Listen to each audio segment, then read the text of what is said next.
पहले हम ये मान के चल रहे थे कि शायद जयराम जी भी हो सकते हैं, महेश्वर सिंह जी भी हो सकते हैं, और भी इनके बीजेपी के शीर्ष नेतृत्व भी दावा कर रहे थे कि हम इलेक्शन लड़ेंगे।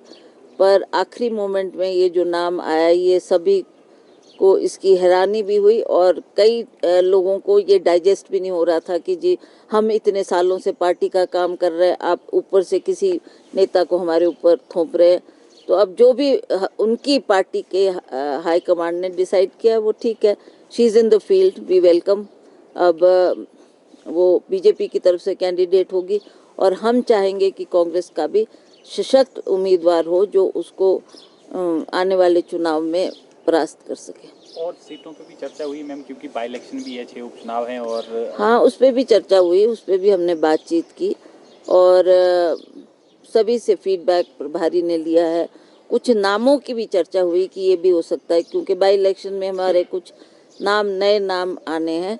वो उन्होंने कहा कि हम डिटेल्ड रिपोर्ट एक दफ़ा जानकारी हासिल कर लें, इस पे जल्दबाजी ना करें, थोड़ा टाइम दिया जाए और हम सोच विचार के उन कैंडिडेट्स को फील्ड में उतारेंगे जो कांग्रेस की तरफ से सबसे मजबूत कैंडिडेट है। मैम सूचना है कि कुछ बड़े नेता भाजपा के जो है वो कांग्रेस में शामिल हो सकते हैं और कल चंडीगढ़ में जो है वो चर्चाएं भी हुई है। रामलाल मार्कंडा ने जो है वो जनता के बीच कहा है कि मैं कांग्रेस से भी चुनाव लड़ सकता हूं और राकेश कालिया का नाम भी सामने आ रहा है, तीसरा नाम लखविंदर राणा का है। ऐसे नाम सामने आ रहे हैं, क्या आप उनको पार्टी में लेंगे? देखिए, मुझे तो ऐसा कोई आदेश नहीं हुआ है और ना ही पार्टी में उनको शामिल करने की कोई बात की गई है। ये बात जरूर है कि उनके विषय में लोगों ने अपने विचार रखे हैं। अब मैंने आपको कहा कि क्या हाईकमांड डिसाइड करती है और किसको वो आगे लाना चाहते हैं, that is for them to see. Ma'am, चुनाव से पहले कार्यकारी अध्यक्षों की नियुक्ति क्यों करनी पड़ी? नियुक्ति हुई है, वो भी एमएलएज में से ही है, पार्टी में से, संगठन में से नहीं हो पाई है। तो क्या लग रहा है क्यों मतलब पार्टी के लोगों को फिर भी तरजीह नहीं? चलो, है तो पार्टी के वर्कर ही है, ऐसी बात नहीं है, चाहे वो किसी भी पद पे बैठे हैं।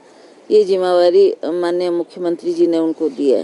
तो मुझे लगता है कि पार्टी का जो ऑफिस है वो और सशक्त करने के लिए उन्होंने ये कदम उठाया।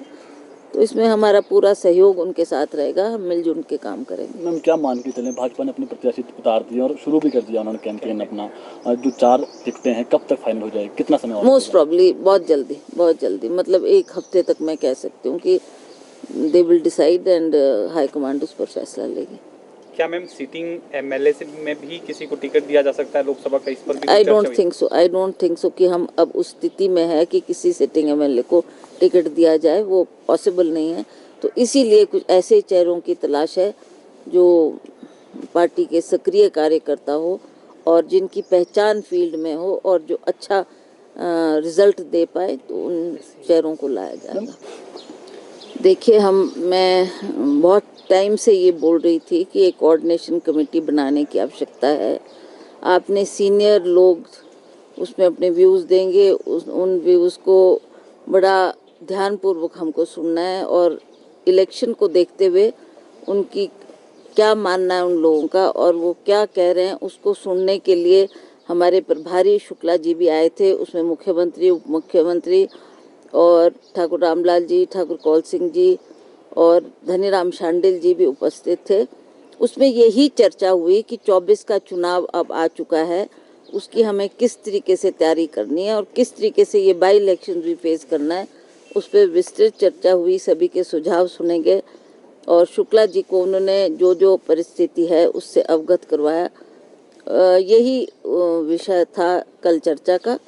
और जहाँ तक ये इलेक्शन की बात है, मुझे लगता है कि अब एक चुनौती हमारे सामने खड़ी हुई है, उपचुनाव भी है, उसमें हमें किन किन को उतारना है मैदान में, इस पर भी चर्चा की गई और उन्होंने थोड़ा टाइम मांगा कि हमको थोड़ा फीडबैक लेने दो कि लोग क्या मान रहे हैं, क्या हम किस व्यक्ति को मैदान में उतारेंगे और कौन सशक्त है और कौन ये आने वाले चुनाव का सामना कर सकता है। तो इसमें सबके सुझाव सुने गए और मेरे को लगता है कि क्योंकि अब लास्ट चरण में हमारा इलेक्शन है तो इसलिए थोड़ा टाइम हमारे को मिल गया। हम इस पे सोच विचार कर रहे थे और सभी के सुझाव प्रभारी ने सुने और वो अब इस विषय को हाईकमांड के सामने रखेंगे। हाईकमांड अब जो हमारे कैंडिडेट्स तय होंगे उस पर क्या उनका निर्देश होता है उसके मुताबिक ही चलेंगे। ये बताया जा रहा है कि प्रज्वल सिंह जो है आला कमान की पहली पसंद है मंडी से,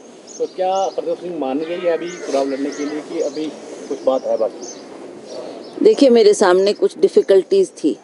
मैंने बार बार ये प्रेस के सामने भी कहा है कि जब मैं चुनाव के दौरान पहले भी 1-1.5 साल से हर क्षेत्र का दौरा कर रही थी तो कुछ बातें वर्कर्स ने भी कही, कुछ लोगों ने भी कही, तो इसलिए मैं ये सोच ही रही थी कि इस परिस्थिति में मैं चुनाव में उतरूं कि नहीं, इस बात का बड़ा एक प्रश्न मेरे सामने खड़ा था। मैंने वो सारी स्थिति कल हमारे प्रभारी के सामने रखी, मुख्यमंत्री के सामने रखी और मुख्यमंत्री ने ये आश्वासन दिया है कि हम मिलकर दौरा करेंगे। लोगों की जो समस्याएं होगी काफ़ी हद तक उनका मानना था कि सरकार ने सॉल्व कर दिए। जैसे डिज़ास्टर आया तब लोगों के बीच गए, जो जो संभव हो सका वो उन्होंने मदद की है। उसी तरह से चाहे ओपीएस की बात है, चाहे महिलाओं को पैसे देने की बात है, चाहे दूध के दाम बढ़ाने की बात है, ये सब काम सरकार ने किए हैं और मुझे लगता है कि आने वाले चुनाव में हम इन चीज़ों को लेकर मैदान में जाएंगे और लोगों को संतुष्ट करेंगे कि ये कारण थे जिसकी वजह से लोगों में थोड़ी नाराज़गी थी। तो उन बातों को ध्यान में रखते हुए सरकार ने ये प्रॉमिस किया है कि हम लोग मिलजुल कर मीटिंग्स भी करेंगे, लोगों की ग्रीवेंसेस भी सुनेंगे और जो डिफ़िकल्टीज़ हमारे सामने आई है उसका भी निवारण करेंगे। मैम ये मान के चलें कि फिर आप चुनाव लड़ेंगे मैम मंडी से? देखिए अभी भी मैंने ये अपना गेंद हाईकमांड के फील्ड में रखा है। अब वो क्या तय करते हैं, क्या इस पर फैसला करते हैं, वो जल्द हमारे को अपना फैसला सुनाएंगे। हमारी एक बैठक अभी 4-5 तारीख को फिर दिल्ली में होनी है जिसमें हम शीर्ष नेतृत्व से मिलेंगे, हमारे जनरल सेक्रेटरी है उनसे मिलेंगे और वो क्या इस पर डिसाइड करते हैं, then I will take my step forward. Bureau report, city channel, Shimla.